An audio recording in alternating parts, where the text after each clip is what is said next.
So now we are going to bring in, can you see my screen now? Can you see my screen, please? Yes, we can. Thank you. So our guest speaker today, again, is Mr. Mohammed Ahmed Kontagora. Who is he? He is an administrator. He's the president of National Association of Shea Products of Nigeria, NASPAN. His name is Mr. Mohammed Ahmed Kontagora, FACSC, MNIMN. And he's an administrator, a commodity broker, value chain advisor, and entrepreneur. His experience is course across both private and public sectors, where he has held various positions. He holds MBA in corporate governance, MBA in logistics and supply chains management, HND, SLT, biochemistry, PGD cooperative studies, and certificates in computer science. He also has international certifications from various international institutions covering the shea, energy, and other commodity markets. He successfully established 4 shea processing centers and 2 groundnut processing centers. In a consultancy capacity, he has organized various workshops, conferences, and seminars on value chain development across commodities in conjunction with the Nigerian Commodity Exchange, GIZ, USAID, JICA, and UNDP and PZ Nigeria. If you want to read more about his bio, you can go to femiconsulting.com. So I have the honor of bringing him here today to be our guest speaker. Thank you so very much, sir. You have 20 minutes on the clock.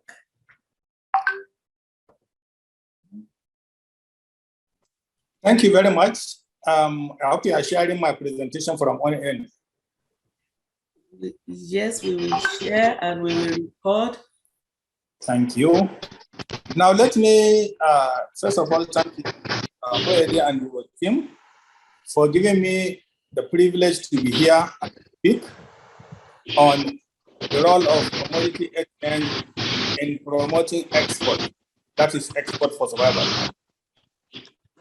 Now, let me start by first of all defining what is commodity exchange. Commodity exchange, simply put, is a marketing platform for efficient and transparent trading of commodities, both physical or virtual market, for transaction in commercially viable Nigerian agro-commodities and other products. And of course, in Nigeria, I have so many commodities to be traded. But I want to take us back a bit, because in the course of introduction, Mr. Boyede has mentioned about the marketing boards. Prior to now, during the regional government, we used to have 4 regional marketing boards. Northern Nigeria Marketing Board, Eastern Nigeria Marketing Board, Western Nigeria Marketing Board, and the Northern Cameroon Marketing Board. Then Northern Cameroon was part of Nigeria. Those marketing boards were further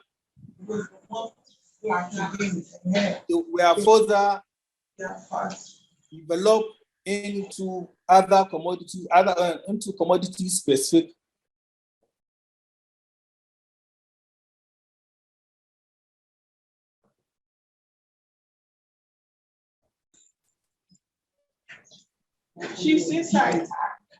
Please unmute yourself, Mr. Kontagora. Yes. Who is the person? Okay. Can you hear me? Please. Yes. Okay. It was really a platform for us to trade commodities. As at that time, the system is well organized, such a way that a farmer before harvest knows where his market is. Those commodity boards were fizzled out, were scrapped in the name of deregulating the agriculture sector when we took IMF somewhere around 1986. And what is the result? The resultant effect is that government lost revenue because there was no efficient organized system that government can collect revenue from our commodities. That's number one. Number 2, the farmer. Of course, the farmer is number 1 victim, because when you had the commodity exchange, I mean the commodity voters at that time, A farmer is being guided, he's been advised. He knows his local buying agent. There is an appointed local buying agent. There were adequate infrastructure as at that time. So when all that were removed, it will become a problem for both the government and as well as the farmer. Of course, what that means is that if you want, typical example, if today you said, I want 1,000 tons of Shea nut, it will be Herculean tax for you to go and find a particular location that you can pick it. You have to start collecting. But as at that time, there was nothing like that. Now, with the advent of the commodity exchange, now we are virtually restoring what we used to have, which means we are all aware that ordinary market like Wuse, if you go to Wuse, Mile 12 or Ariara, they are not governed by any formal rule whatsoever. But the commodity exchange, it is being, there is a guided rule. You have the appointed warehouse, collateral warehouse manager. There are a lot of, there will be provision for infrastructure. Now, which means somebody sitting in Lagos can go into the platform under the platform of the commodity exchange. His agent can trade for him. He can buy any commodity. And of course, he can procure, if he likes, he can do hedging. He can buy in advance. He can store it for him to move as at the time he wanted. Now, what is the features of the COMEX? Now, the commodity exchange, there are so many features. Of course, a formal market bound by rules and regulation. There is a lot of rule and regulation, unlike what is obtainable in our local market. And then there is structure. There is a formal structure, which includes membership, operational processes and procedures, trading hours, clearing and settlement structure, IT infrastructure, quality assurance, warehousing, insurance, bond, and all sorts of, including deposit to the delivery procedure, etc. It's just a formal ecosystem. It is a formal ecosystem whereby every player, every actor across the value chain interest is being protected. Now, today, the commodity exchange we have now in Nigeria lacks so many things. And one of them, of course, is the infrastructure. For you to make a success of any commodity exchange, you must have enough warehouses. You must have trading flow. You must have, of course, the regulators. You must also have the actual farmers. You have to link up with the farmers, the players. Virtually everybody is important across the value chain. It's an ecosystem. But what we have today is not like that. You know, immediately after harvest, the first challenge a farmer faces is that of storage facility. And can you please go to the next slide? The first challenge after a farmer after a harvest is that of storage facilities. Now, with the advent of commodity exchange, it means there will be a lot of warehouses across the producing communities, so that if a farmer harvests, he can easily take his produce to the warehouses, to the asset, and then he will be given a sort of receipt so that he cannot sell at the mercy of the shareholder. Now, what is happening, what is obtainable today, because there is no such infrastructure, no such structure, a farmer lives at the mercy of the shareholder agent. Some of them will advance them some money because they don't even have bargaining skill. And then there is lack of immediate cash after harvest. So they are forced, they have no alternative rather than to just sell their produce at a giveaway price. The state of commerce in our commodity exchange in Nigeria today, as I said, they have a lot of challenges. Thank God recently the CBN has intervened with the Nigerian Commodity Exchange. Mind you, we have about 4 commodity exchange now registered with the Security and Exchange Commission. Number 1, Nigerian Commodity Exchange, Lagos Commodity and Future Exchange. We have the Geza Commodity Exchange, and of course the Afri Exchange. Now, these commodity exchanges are mainly private owned, apart one for the state government, that is the Lagos one, and then the second one, that of Nigerian Commodity Exchange. Now, I want to use this medium to appeal to the CBN, not only to intervene in Nigerian Commodity Exchange. No, there should be a deliberate system because they all face common challenges. Now, we need to have basic domestic infrastructure for agro-commodities. Now, those commodities, those infrastructure are going to serve as an aggregation center. Aggregation center in such a way that after harvest, the farmers can easily move their good there.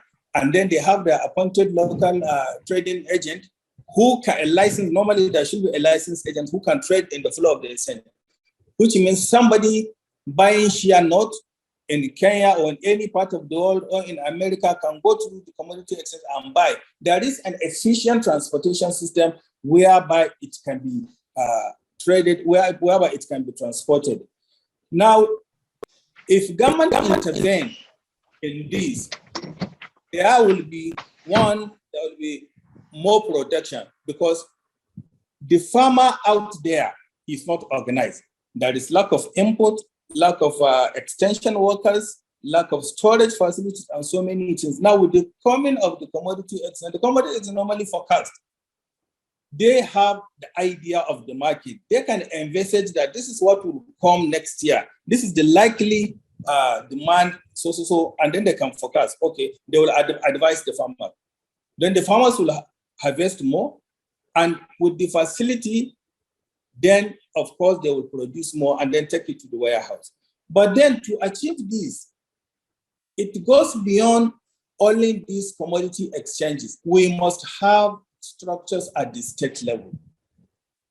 The further the marketing board serve as a structure, a good structure at the grassroots level. For us to achieve, to make a success of it, the state must key into the project of developing the commodity sector. I'll give you an example. Sometimes back, Zamfara State got some facility and started the warehouse institution finance scheme. What they did then was to register all their farmers, give them all the necessary input, encourage them to produce, and then as they produce, they were given guaranteed minimum price. Of course, that is one of the advantages of commodity exchange. With commodity exchange, there is a guaranteed minimum price, which means a farmer can never lose. There is always that guarantee that yes, he will get quality amount, he will get a reward for his labor. Now, in the case of Zamfara State, they got the money, got the facility, give their farmers, encourage their farmers, and indeed their farmers produce more. But what happened? They paid back with the produce because we had to pay in cash at a guaranteed minimum price. So the Zamfara State government end up having large stock of commodities. Unfortunately for them, because they were the one that only key in. So the buyers that come around, they only move to their neighboring state because it is only in Zamfara State that key into this program. Now, with the commodity exchange, there is no way a buyer will go to the farm gate and buy goods. Thank God now, Fragama has banned the foreign companies from going to the farm gate to buy produce. This is encouraging, and I wish you can take it over. Government, I can tell you, is the number one loser in this game because there is no organized structure. Government doesn't get revenue from agricultural produce. It's an area with in Ethiopia today, if you are buying more than 5,000 tons of any commodities, you have to go to the floor of the exchange. Now, what will be the envisaged outcome if government intervene and support it? Of course, there will be a lot of participation of social group and commodity exchange operation, which will result in increased availability of relevant export commodities. As I said, of course, there will be the national GDP will increase, and then there will be a lot of impact on associated and complementary services, businesses, and the more entrepreneurship will come up. Next slide, please. Now, when you look at the fact for thought on oil exports from 2008 to 2017, you find that there has been a lot of increase in the commodities. I mean, it fluctuates, but we had the highest in 2013 about $2.9 billion. And then, of course, it further falls up to it keeps falling, just because the system is not organized. If you have an organized system, because there is always demand, there will be an increase. Why is it so? The farmers are not getting value for their labor. That is very key. Nobody protects the farmer. And the farmers, because there is no organized system, they can farm. At the end of the day, there is nowhere they will sell it. But given the guaranteed minimum price, this commodity exchange will obtain this produce and pay them at the guaranteed minimum price, and definitely they cannot lose out. So it is very important, very imperative for us to support this sector. Next slide, please. Now, in conclusion, we have over 40 billion naira worth of export to West African sub-region by Nigeria in 2019. Between 2019 to 2021, Nigeria exported non-oil products worth 3.4 billion. If all hands will be on deck to explore the huge potential in non-oil exports in Nigeria, we can have an increase of about 200% within the 5 years. This entails quality healthcare, education, social amenities, etc. So in brief, this is my presentation on the role of the commodity exchange. We really, and then part of what I will suggest is that, my suggestion that there should be special fund, tag commodity development fund, so that we should be able to draw from that fund to build the basic infrastructure that we needed, and also to encourage the farmers. Of course, we can key in the CBN program of the Anchor Borrower. This is a good one. The Anchor program can even serve the purpose. I'm sure a lot of people will be willing to, because the thing is that our commodity, there is demand for our commodity on daily basis. Now, let's take advantage of what is happening today. With the crisis or now there is demand for commodities. There is this saying that there will be a lot of hunger in the next few years. So let's take advantage. Let's government focus a lot of attention on the commodity exchange so that we should be able to make enough revenue, create wealth, create employment, revitalize the rural economy through the commodity exchange. Thank you. My partners will talk and then to do some further explanation. Thank you.